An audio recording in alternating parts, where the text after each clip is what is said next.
Assalamualaikum dan salam sejahtera kepada rakan-rakan pil hijau sekalian. Okey, hari ni kita tak nak bincang banyak benda. Saya just nak share satu benda yang berlaku dalam minggu ni juga.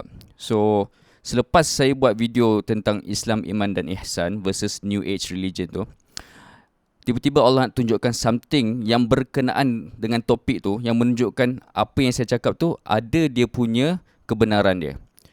Jadi apa yang berlaku adalah saya dengan kawan saya Izzat adalah dia kawan baik saya lah, sahabat baik yang kita orang go through life sama-sama. So kita orang daripada zaman university. So kita orang live in a life where kita kata a bit more towards liberal. So kita ada right, kita ada left. So kita orang ni slightly pergi ke left ni lah. Sebab dekat MMU ni kalau nak tahulah, budak-budak dia orang memang macam tu. So yang tengok budak-budak MMU ni tahulah kan. So kita orang a bit open. Okay, a bit open dan kita tak terlalu restricted. Okay, so apabila as we go along, bila saya dengan Izzat kita orang buat production, kita orang dah, yelah, we were successful at the early age. Macam orang kata time muda dah dapat duit banyak. Then time tu terbuka hati nak tergerak kepada orang kata more to Islam punya life lah. Then kita orang perasan satu benda tentang practicality Islam tu. Okay, kita dah ada teori. We have theory, kita baca hadis, baca Quran, tengok kuliah ni, tengok kuliah tu. But we were tested in an environment yang sangat mencabar untuk apply Islam tu dalam environment tu. Okay, so nak dijadikan cerita lah. Lepas saya buat video Islam, Iman dan Ihsan tu, saya jumpa seorang ni, okay, atas satu urusan lah. Dan saya jumpa dengan Izzat. So dia seorang wanita. Dia datang dengan kawan dia. Diorang ni daripada background yang totally Islamic. We call it like macam Muslimah betul lah. So you won't find this woman easily outside ni. Dia ada diorang punya, kita panggil crowd dia sendiri lah. Dia punya environment dia sendiri. In which yang kita nampak yalah, dia orang punya style berbeza dengan kita lah. Kalau nak kata in the spectrum tu, dia dekat far right lah. Maksudnya orang yang dah dididik dari agama daripada awal muda sampai ke you ambil ijazah, ambil degree, ambil master in Quran Sunnah kan. So dia orang memang well versed in this field. So from me and Izzat, our perspective is like we were from this side, okay, and then learning, and we go to this side, and then when we want to apply, we realize we have to go to the center. That's why when we met this woman and her friend, apa yang kita perbincangkan adalah apa tu Islam, Iman dan Ihsan. Sebab dalam perbincangan saya dengan dia macam kita termasuk banyak benda lah. Termasuk macam mana nak memilih jodoh, contohnya lah. Okay, jadi dia berkata dekat kita orang yang dia rasa bosan dengan ustaz. Okay, firstly saya tak nak video ni jadi satu benda yang untuk apa orang kata mendownkan ustaz ataupun cakap ni ustaz ni tak betul. Bukan. This is what perspektif orang yang saya dah jumpa beberapa kali yang bercakap tentang dunia mereka macam mana. Dan saya nak compare apa dengan lecture yang saya bagi hari tu tentang Islam, Iman dan Ihsan. Okay, dia kata pernah yang masalah yang dia hadapi tentang apabila bersama dengan seorang ustaz lah. Contoh nak orang kata diorang ada cara diorang berkapal sendiri lah kan. So means nak kahwin. Dia dapati bila dengan orang yang dah ada, kita panggil background agama, lagi-lagi yang memang orang kata daripada kecil, dia dah belajar agama tu secara formal. Islam lah, dia belajar Islam, syariat secara formal. And then dia pun dalam hidup dia tak pergi keluar tengok ke dunia lain tu. Ingat, sebelah mata, itu dia.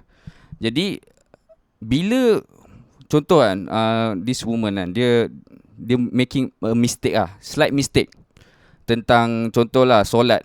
Kalau dia solat tersalah sikit, orang yang macam ustaz yang dah biasa dengan environment agama ni, dia lagi critical dan orang kata tak boleh nak compromise benda-benda kecil. So dia start labeling lah macam okay, sebab tu dia rasa dia macam tak nak dengan ustaz. Dia kata lagi-lagi yang macam Wahabi. So time tu I macam cakap dia, okay, if we were to get along, I cakap dia slowly lah, I would suggest you to stop lah labeling people. Sebab apa? Kita agree, kita kawan dengan macam-macam jenis orang. Saya dengan Izzat memang kita jenis berkawan dengan semua orang. We understand when people are too extreme to the right, kan? Maksudnya dia dah kat sebelah mata ni je, hidup dia ibadah macam tu je, pergi surau balik surau. Dia tak tengok dunia tu yang sebenar-benarnya tu. So dia tak berpijak di bumi yang nyata. So apabila dia nak berada dalam relationship yang Islamik tu, dia nampak Islamik tu masih lagi syariat lagi. Dia masih lagi hukum hakam. Jadi dalam mode tu yang saya kata dalam episod lepas, dia masih dalam mode menghukum orang. So bila mode menghukum tu, dia jadi macam apa-apa yang kita buat salah sikit, tak ikut Nabi sikit lah, kau Wahabi macam tu. Apa kau bid'ah. Okay, kalau orang tu dia relax sikit ataupun dia terlalu tight sangat, kita panggil dia Wahabi macam tu. So I just told her that okay, what is Islam? Ni sebab kita baru lepas buat lecture kan, so kita lagi confident lah cakap dia, what is Islam? Lepas tu dia macam senyap kejap kan. Then I explain to her, kat zaman Nabi tak ada Wahabi, tak ada Salafi, tak ada Sufi, tak ada semua label ni guys.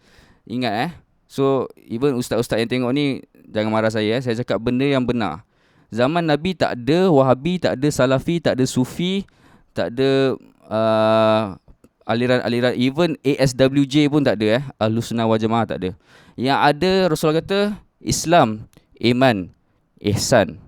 Dan selepas dah tahu 3 tu, alamatus sa'ah. Ni je Rasulullah ajar.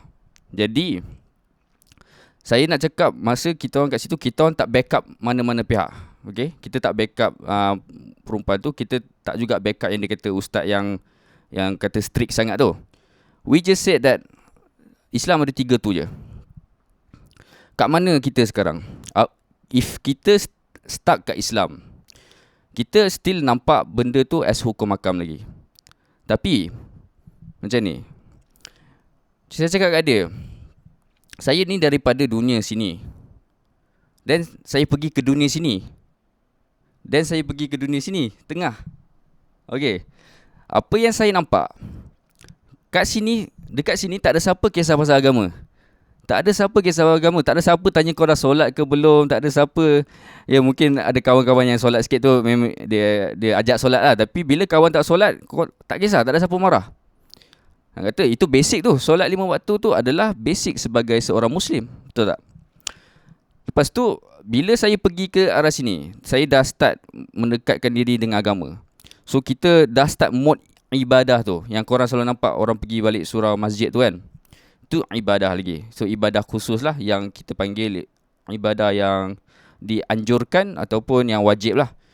So itu masih lagi ibadah. So bila saya kat sini pula, saya dah start nampak yang sini macam korang ni asal tak solat, korang ni asal tak buat ni, asal tak buat tu bro. Macam kita dah menghukum pula. Mentang-mentang kau dah masuk sini, kau pula menghukum yang belah sini pula. Kau tak tahu ke kau pun datang dari sini. You started from someone who didn't know anything. Then you know something. So you just masuk kat sini. So you understand dah dunia orang beribadah ni macam mana. Tapi ini masih lagi dalam Islam dan iman. Okay. Sebab tu saya cakap dekat ni lah, wanita tersebut lah. Dia cakap, yelah dia tak nak ustaz sebab dia dah bosan dengan strictness yang melampau lah. Lepas tu it made everyone kat meja tu question lah, apa tu Islam sebenarnya kan. Sebab masa kita orang datang tu, kita orang datang dengan image macam ni relax. Izzat pun macam biasa lah, kita orang macam tak ada, kita tak fancy sangat dari sudut nak pakai apa kan. So I told her that Islam tu bukan pakaian, bukan serban, bukan Arab.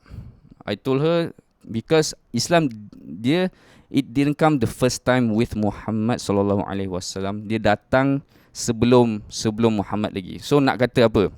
Sebelum orang Arab, contoh kita panggil orang sebelum ni lah, orang-orang Rom, yang kita panggil orang yang kita sekarang panggil Kristian lah. Sebelum tu mereka Muslim juga, okay. So bila diorang dalam mode Muslim tu, pakaian diorang macam mana? Ada yang macam, tahu tak pakaian yang diorang yang ada pakai macam skirt sikit tu kan. Itu kalau ikut Islam tu aurat tak tutup tu untuk lelaki kan. But how do you see syariat tu? Dia berubah setiap zaman. Okay, sekarang kita dah ada syariat yang lengkap. Tapi bila kita nak apply dekat dunia sekarang ni, I'm talking about this time. Adakah kita mampu nak apply semua syariat Islam tanpa kita compromise satu pun? Ni saya nak tujukan kepada rakan-rakan yang salafus soleh ataupun yang wanita ni kata Wahabi tu. Wahabi tu bukan salafi lain Tapi saya tak nak melabel, cuma saya nak bagi tahu bila dia sound her frustration, saya immediately faham kenapa. Okay, because you cannot apply everything yang berada kat masa zaman Rasulullah dekat zaman sekarang. Going to be hard for you. For example, I give you. Rasulullah menggunakan dinar dan dirham untuk transaksi. Okay, this is one example Kita guna duit kertas untuk transaksi. Sedangkan siapa yang belajar pasal monetary system, currency system, tahu duit kertas tu riba. Bukan ke Allah dan Rasulnya tu memerangi orang yang makan riba dan menggunakan riba. Sistem riba tu, banking system daripada Rothschild and Co ni semua sistem riba. Duit kertas tu yang dia print out tu tak ada nilai, tak ada intrinsic value. Jadi macam mana kita nak kata kita ikut sunnah? Our daily transaction pun tak ikut sunnah lagi. Kat sini yang kenapa Islam Iman Ihsan tu is the one yang bagi kita guideline to all zaman. Setiap zaman sama je. Setiap zaman sama. Islam Iman Ihsan. Tapi kita berkata tentang Islam umat Muhammad. Macam mana kita nak survive kat zaman sekarang ni yang everything, semua sunnah dia ditarik. Termasuk solat. Solat dah start jarak. Okay. So saya beritahu dia, okay, certain benda dalam ibadah itu memang kena strict. Contoh cara solat kan. Tata cara solat tu lah dah diberi tahu oleh Rasulullah. Solatlah seperti mana yang aku solat kan. So maksudnya certain benda kita tak boleh nak semua benda dalam life tu kita nak hukum orang. Betul saya cakap dekat dia. Kita orang, saya dengan Izzat macam kita orang ni daripada dunia sini pergi ke dunia sini, nak apply Islam tu tak mudah. Kawan-kawan kita orang, okay, saya bagi contoh, nak perempuan kat kita orang punya tempat bekerja, kita bekerja dengan perempuan yang daripada banyak jenis bangsa. Okay, contoh perempuan tu hulur tangan. Ini kalau siapa yang kawan-kawan MMU tahu kan, perempuan yang dekat kita panggil dunia sini lah, saya panggil dunia liberal ni, semua hulur tangan kat lelaki. Okay, masa saya baru belajar, okay, tak boleh. Bukan kita dah tahu dah tak boleh, tapi kita dah sedar benda tu tak elok. How do we deal with it? Kalau aku cakap kat dia, kau ni kenapa kau hulur tangan ni, kau tak tahu ke haram? Kalau aku buat macam tu, apa korang rasa? Apa dia rasa? So I'm working with her. Contoh, kita ada projek nak jalankan sama-sama. Okay, bukan projek tu, kita nak jalankan projek yang kita ada ramai orang. So saya selalu hire orang kan. Saya hire based on skill dia, bukan pasal agama dia kan. Pasal skill dia ada skill tu kan. So fair enough. So kalau saya treat dia macam tu, cakap dia ni tak boleh, tu tak boleh kan, kerja tak jalan, bergaduh. Okay, is that how Islam supposed to mean? Okay, how do we apply with hikmah tu? So cara saya idea saya diam, saya tak pandang ataupun saya senyum, saya kata macam tu je. Saya tangan saya ni lah ke bawah. Okay, itu salah satu contoh. Okay, kalau adakah kita nak cakap yang wanita ni yang hulur tangan ni dia akan selamanya jadi orang macam ni? Adakah kita nak terus menghukum yang dia tak akan berubah? Sebab tu Rasulullah pun ditegur di dalam Quran, Allah tegur supaya berlemah lembut dengan mereka, dan janganlah kita mengasari. Kalau tak, mereka akan lari. Mereka tak akan nampak Islam ni sebagai satu agama yang peaceful, sebab nama Islam tu pun salam, peace. Then why are you judging people macam tu kan? Kita nak judge kat hati tu, suka hati kita lah kan. Orang tak nampak. Tetapi kita tak boleh nak cakap macam tu terus kat dia orang. Okay? Sebab saya pernah buat macam tu, it doesn't work. So lama-lama bila kita perasan benda ni, so bila wanita yang ni lah, wanita yang baik ni lah, dia cakap pasal tu, dan kita pun rasa macam okay, betul. This is a zaman yang di mana Islam tu ditarik satu-satu. Dari sudut Islam ni kan saya panggil ad-din. Dia bukan milah. Bila dia milah, dia masih lagi bentuk ritual macam tu lah. Dia ritual dan dia perkara yang tak termaksud dengan kita panggil kita punya way of life. Ad-din tu way of life. So bila Islam tu dah hilang, takkan kita nak kat situ lagi pergi keluar menghukum orang sana sini, menghukum orang sini bid'ah, sini syirik, situ syirik. Kalau kita buat macam tu, tak ada siapa suka kita tu satu. Kita tak boleh nak berbisnes dengan siapa-siapa pun. Kalau tak boleh nak berbisnes dengan siapa-siapa, macam mana kita nak hidup? Betul tak? Jadi kena apply wisdom tu. Ni saya nak ingatkan kepada kita semualah kan. Bukan je ustaz-ustaz je, kita semua. Bila kita dah faham satu hukum dalam agama tu, nak bawa balik hukum tu dan tegakkan dia balik tu adalah sangat challenging dekat zaman sekarang. So orang yang berada kat kanan ni, yang belajar hafizah, belajar PhD, belajar semua lah dalam Al-Quran dan Sunnah. So dia life dia, orang sekeliling dia semua macam tu, sama je. So maksudnya dia adalah, kalau kita panggil sprinter lah, sprinter yang boleh sprint, kita panggil sprint 10 saat dalam 100 meter lah. Tapi dia lawan dengan budak sekolah. Okey, saya dengan Izzat adalah sprinter yang mungkin tak sprint laju sangat, mungkin 11 saat lah dalam 100 meter. Tapi kita lawan dengan orang Olimpik bro. Nampak? Gelanggang kita dah beza. You already know the rulings of Islam, and you are surrounded by like-minded people lah yang macam tu juga, serban, songkok semua kan. Cuba korang pergi kat dunia ni, dunia liberal ni. This is I want you to, yang ustaz-ustaz pergi sini, cakap English dengan diorang ni semua. Try cakap English dengan diorang, try get into the same intellect. Sebab diorang belah liberal ni intellect kuat, but faith diorang lemah sikit. Sebab apa? Masa diorang sekolah, apa yang saya dengar banyak kebanyakan, ustaz diorang selalu menghukum. Tak solat, tak pakai tudung, hukum. Masih lagi mood menghukum. Jadi apabila masih lagi dalam mood menghukum tu, budak-budak lari daripada Islam daripada muda. Macam mana dia nak suka Islam kalau Islam tu hanyalah agama yang menghukum? Bukan. Islam agama hikmah. Dia ada 3 stage tu. Islam, iman, ihsan. Supaya kita tahu yang ihsan tu puncak dia, mengenal Allah dan mengetahui macam mana Allah memandang, iaitu dengan mata, dua-dua belah mata, memandang kejahatan, memandang kebaikan, dan dia memandang hitam putih. Dan dia memandang juga keseronokan hidup, dan juga memandang juga kesedihan dalam hidup. Kita berada di tengah-tengah tu. Saya cakap banyak kali, kita berada di tengah-tengah antara dua ni setiap hari. Tapi kalau kita jenis yang terlalu strict, okay, macam kawan-kawan salaf lah. Saya banyak kawan salaf, sebab tu saya boleh cakap. Dia orang pernah tegur saya benda-benda kecil tentang ibadat lah kan. Tapi kita masih berkawan. Saya masih berkawan dengan dia orang.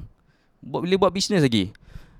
Jadi saya nak cakap, bila terlalu strict, okay, at one point kawan-kawan yang more sangat strict dengan syariat tu, dia jadi anxiety as we go along. Kita dekat akhir zaman, saya cakap terus terang, kita dekat akhir zaman.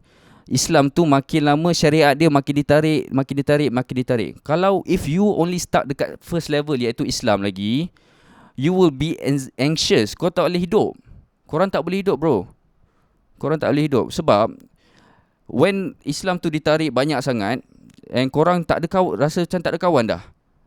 Jadi macam paranoid lah seorang-seorang. Oh, Islam sepatutnya macam ni, kenapa tak macam ni? Okay, that's why Rasulullah suruh ingatkan Islam, iman, ihsan. Lepas tu alamatu sa'ah tu penting. Kena ada yang keempat ni. Saya tak explain yang keempat ni dekat episode lepas, sebab itu bukan subjek kita lagi. But we have to really cover 3 ni dulu. Islam, iman, ihsan. And saya nak bagi tahu, Pembelajaran formal tu yang kita panggil apa, pelajaran Quran dan Sunnah dari sudut PhD ke, belajar kat Darul Quran ke, ataupun mana-mana institusi agama, dia masih lagi belajar hanya kebaikan Islam tu. Macam ni lah, dia belajar macam ni. Bila dia belajar macam tu, dia tengok kebaikan, dia tengok semua, this all good, all ni kan. Tetapi bila fitnah tu datang daripada mata kiri, dia tak nampak sebab dia itu blind spot dia, bro. Blind spot dia tak nampak sini. Okay, fitnah tu datang dari sini. Orang-orang agama belajar macam ni, belajar ibadah macam ni, istinja macam ni, belajar solat, zakat, puasa, semua kat sini, bro. Sebab tu dia tak nampak belah sini. Apa, orang yang banyak orang liberal yang faham juga pasal New World Order and other stuff, tapi dia pandang sini je pula. So dia pandang sini saja. Angle agama dia tak faham. So you cannot solve problem. Dia akan jadi paranoid juga. Pasal dia tak tahu solution dia dekat Islam, iman, ihsan. Itu dia. Jadi bila orang tu dah buka dua-dua belah mata macam ni, dia tengok, okay, ada dunia ni ada kejahatan, ada kebaikan. They are no longer in anxious. Dia dah faham tu hakikat kehidupan. Allah dah create dua tu untuk kita hadapi. Bukan untuk kita tutup mata sebelah mata dan menghukum. Sebab tu saya mengajak rakan-rakan hari ni untuk berfikir, bukan untuk menghukum juga. Kita berfikir sebab saya jumpa wanita tu atas dasar kerja, and kita tengok dia, saya tengok pun saya kesian. Tengoklah macam kita tengok daripada tu, kita nampak lah dia sangat kesal dengan dunia Islam tu. Dia pun tertanya, apa tu Islam sebenarnya? Adakah Islam ni menghukum? Penghukum ataupun orang yang buat benda ni salah, buat benda tu salah? Tak, bukan macam tu. Ada hikmah kepada setiap pergerakan dan perbuatan Rasulullah SAW. Dekat Al-Quran dia tak panggil sunnah, dia panggil Al-Hikmah. Al-Hikmah tu dia panggil wisdom. Sebab tu bila korang belajar hadis dan Quran sunnah ni lah semua, you have to look at it dengan dua mata. Look at it, kenapa Rasulullah buat macam tu, bukan just macam mana. So kalau kita belajar macam ni, kita macam mana nak ni, macam mana nak tu. Bila macam mana sahaja, bila nak apply dekat dunia sekarang ni yang terlalu mencabar ni, kita confirm bergaduh dengan semua orang. Because I have been through that. So I realise, ni tak betul, ni pun tak betul. Far right tak betul, far left tak betul. Duduk tengah, buat elok-elok. Selagi kita tak ada power, kita boleh buat benda tu hanya dengan diplomasi. Saya panggil diplomasi, bukan hipokrit. Hipokrit lain, hipokrit dia tak ada pendirian. Dia tukar kan. Dia ular. Orang yang berpendirian, dia menghormati pendirian orang lain. Dia tak cuba nak force, nak ni makanan ni aku masuk dalam mulut kau. Tak. I give you this food. You want to eat it? This is on your terms. Tak ada paksaan dalam agama. La ikraha fid din. Qad tabayyana rusydu minal ghayy. So tak ada paksaan dalam agama. Semua benda clear. It's a clarity. Saya secara personal masih berkawan dengan kawan-kawan liberal, kan, in terms of kita contact macam tu je lah, kan. So berkawan juga dengan kawan-kawan Salafi, kawan-kawan yalah yang orang panggil ekstrim ni. Saya masih berkawan dengan orang. Saya dapati dua-dua terlalu far. Bila korang duduk tengah ni, korang try bawa ni masuk tengah sini. Kau tengok dunia ni. Dunia ni tak seperti dunia di zaman Rasulullah. Semua dah berubah. Rasulullah sendiri masa zaman Mekah, cara berdakwah berbeza dengan zaman Madinah. Bila Islam tu tak ada lagi, cara berbeza. Bila Islam tu dah establish, dah dijadikan sebagai satu state, time tu bolehlah strict sikit. So you have to know your environment, you have to know your gelanggang ni. Macam saya cakap ni, gelanggang tu kena tahu. Ni gelanggang budak-budak sekolah ke gelanggang UFC. You have to really gauge benda ni, So after that meeting kita rasa refresh lah. If we were to record that meeting, kan, I would say dia macam satu scene movie juga lah. You would see people like me and Izzat macam relax macam tu. Depan ni ustazah. Kita cakap dengan ustazah je. Then kita relax, kita bercakap tentang Islam, iman, ihsan. Dia bagi perspektif dia. Dia kata dunia dia terlalu strict. Benda tu terlalu dia jadi dia dah tak nampak apa hikmah Islam ni. Aku terlalu rasa restricted dalam life aku. Nak bercakap dengan lelaki pun rasa susah. Semua dia macam tu. So lagi-lagi untuk wanita kan, diorang agak challenging untuk diorang dalam dunia sekarang ni. Bila diorang nak apply Islam tu, perempuan-perempuan lain dah salam, macam saya cakap, salam lelaki macam biasa, pergi lepak dengan lelaki malam-malam boleh. Actually that's wrong kan. Tapi from our perspective lah, macam mana kita nak tegur benda tu kan? Sebab I've seen in my own eyes, yang wanita yang beberapa yang saya pernah orang kata bagi ni lah nasihat macam tu lah kan. Dan diorang betul kembali, ada yang kembali and diorang start jadi lebih baik. This is where I really want you guys to know lah. If you were to educate the woman, Islamic woman yang muda ni, awal-awal, bagi diorang faham hikmah menjadi muslimah ni, diorang akan jadi orang yang lebih balance. Okay, they well balanced. So macam saya pernah cakap dekat ramai orang the society starts from home. Laki dan wanita yang berkahwin dan dia ada anak. Dan bila dia ada anak tu, so anak dia tu keluar ke society. So dia jadi satu kejiranan, dia jadi satu community. So bila community ni dia membesar, so dia jadi satu state. So bila jadi satu state, dia membesar lagi, dia jadi satu negara yang besar. So nak cakap semuanya bermula dari rumah. So rumah ni siapa yang dia punya orang kata, okay, kat luar laki raja, dalam rumah perempuan. Dia orang yang control the home sepatutnya. Household ni macam mana, dia yang ajar anak-anak ni. If you don't educate them, laki-laki kat luar sana, biarkan je. Rasulullah kata wanita ni ibarat apa? Wanita ni dia ibarat tulang rusuk lah. Dia memang tulang rusuk lah. Kalau kita nak straightkan dia, dia patah. Tapi kalau kita biarkan dia still akan bengkok. Maka you benefit from the crookedness. Maksudnya jangan kau biarkan dia saja, dan kau jangan juga terlalu nak adjust dia. So balance juga. If you manage to do that, society kita akan jadi a better place.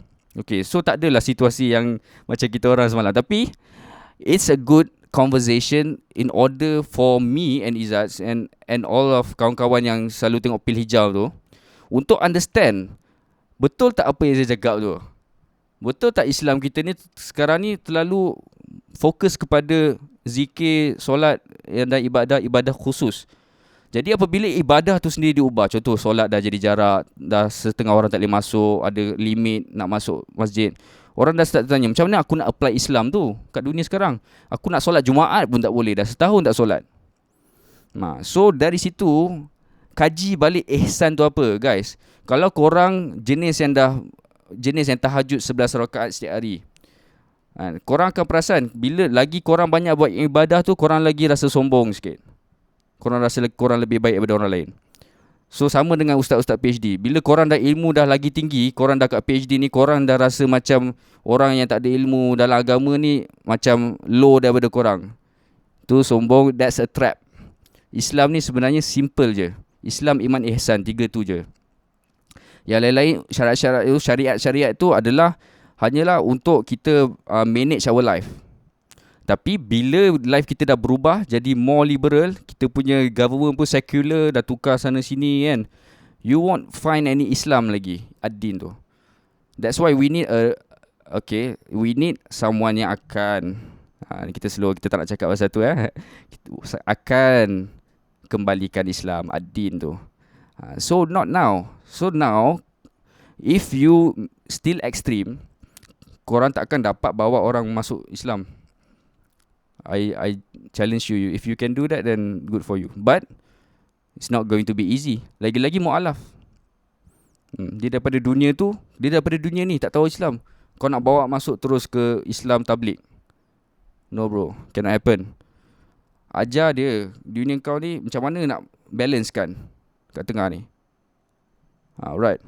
So itu je lah yang nak disembangkan hari ni. So harap kita dapatlah apa yang intipati daripada perbincangan tu. Okay, next, just nak pengumuman lah.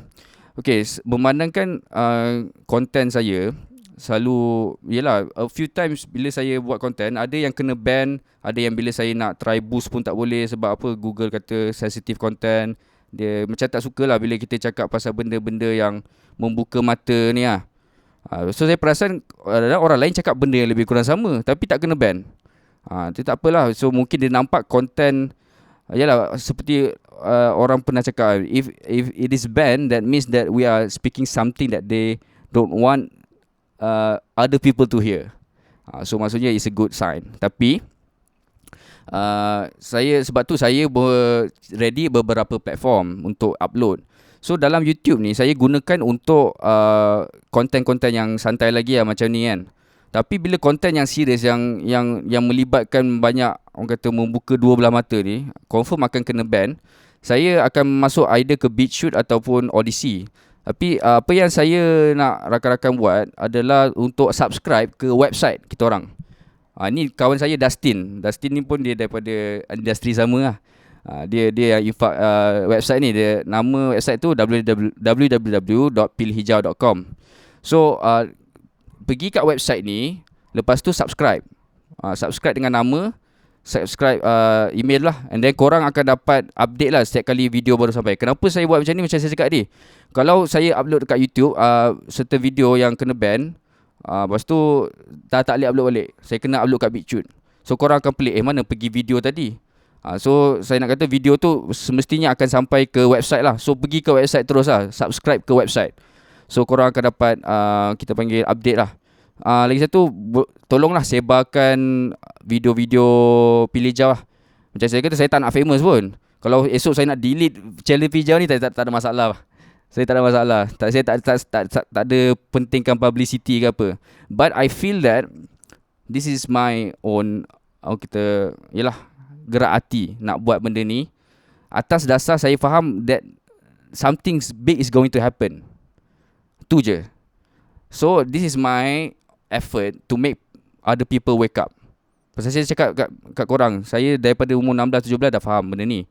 Cuma dari tu saya daripada dunia ni.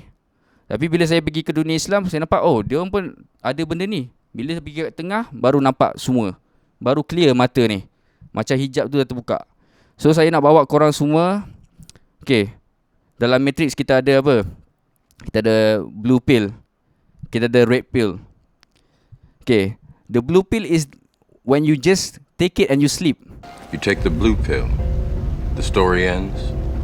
You wake up in your bed and believe whatever you want to believe. Korang dah tak nak kisah pasal kebenaran dah. Okay, you sleep. Good for you. Korang akan happy. You are in a bliss. In iblis. Nampak tak? Bliss dengan iblis tu dekat. Lepas tu, the red pill is when you wake up.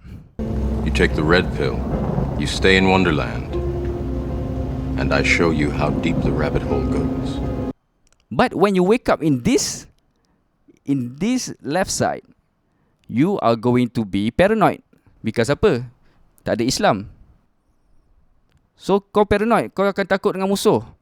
Kalau kita kat tengah, you take the green pill kat tengah ni, makan green pill tu, you will be neither asleep nor awake.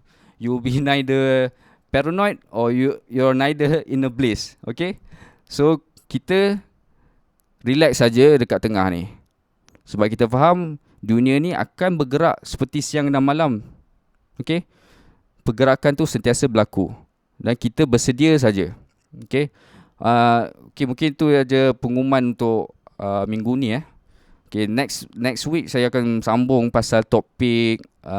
Saya nak cakap pasal Matrix lah.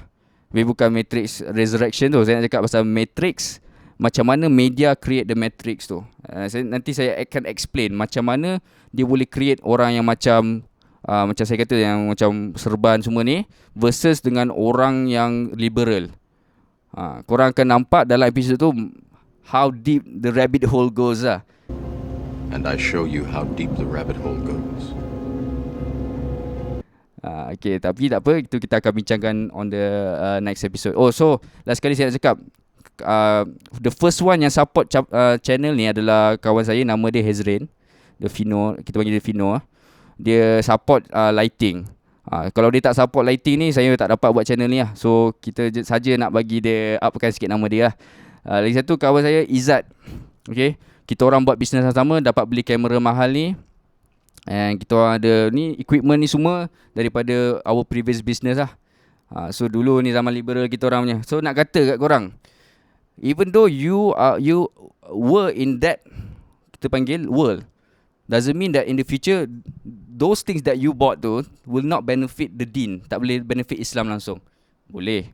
Okay. So I will end with that message. Assalamualaikum warahmatullahi taala wabarakatuh.